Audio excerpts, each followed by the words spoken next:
Comment fonctionne un envoûtement? Comment ça fonctionne? Donc je tiens une voiture télécommandée. Et voici la télécommande dans ma main. Voiture, recule, avance, tourne à gauche. Je contrôle le véhicule. Je contrôle son orientation. Je ne suis pas dans la voiture, mais je dis à la voiture ce qu'elle doit faire. C'est comme ça fonctionne un envoûtement. La personne ou l'hôtel, peu importe, est à l'extérieur, mais arrive à avoir une incidence sur ton corps pour te dire sois malade demain, pour pas aller au travail. Je t'envoie un cancer, je t'envoie palure, je t'envoie ceci. Il contrôle. C'est comme si cet esprit-là arrivait à savoir qu'est-ce que tu faisais, qu'est-ce que tu avais, et à prendre le contrôle.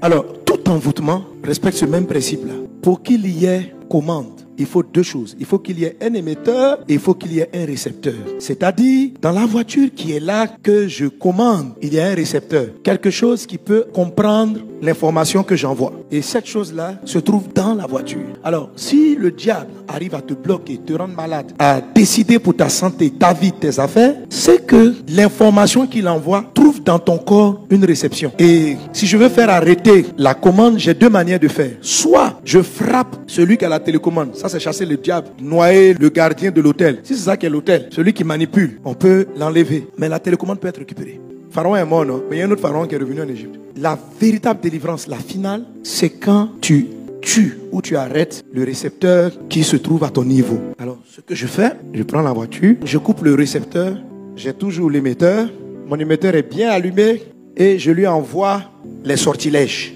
Reviens en arrière, tourne à gauche, tourne à droite, voiture, je te parle.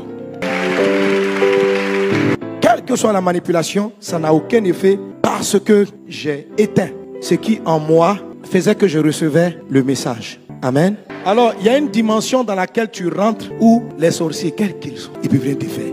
Jésus pouvait dire en Jean chapitre 14 verset 30, je ne parlerai plus guère avec vous car le prince de ce monde vient, mais il n'a rien en moi. C'est-à-dire, dans ma vie, il n'y a rien qui lui permette d'agir sur moi. Rien. Que Satan n'ait rien qui soit en toi. Alléluia. Donc, désactive à ton niveau. Là, c'est un travail personnel. Je vous en supplie, frère. Ne croyez pas que votre victoire est manifestée quand tous les autels sont tombés. La véritable victoire, c'est d'être invulnérable. Parce que les sorciers, il y en aura toujours jusqu'à la fin du monde. Ils vont exister. Il faut que tu rentres dans la dimension où tu es inenvoûtable. Balaam pouvait dire, le sortilège, l'enchantement ne peut rien. En Nombre chapitre 23, contre Israël. Il dit parce qu'il n'y a pas d'iniquité en eux. Il n'y a pas d'iniquité en eux. Et c'est ça que je te parlais. Quelle est cette chose à désactiver? C'est ta chair. Les désirs de la chair. Pourquoi le diable a accès aux désirs de notre chair? Genèse chapitre 3 verset 14 nous donne une information majeure. L'Éternel Dieu dit au serpent, et on lit ensemble la dernière partie, et tu mangeras de la poussière tous les jours.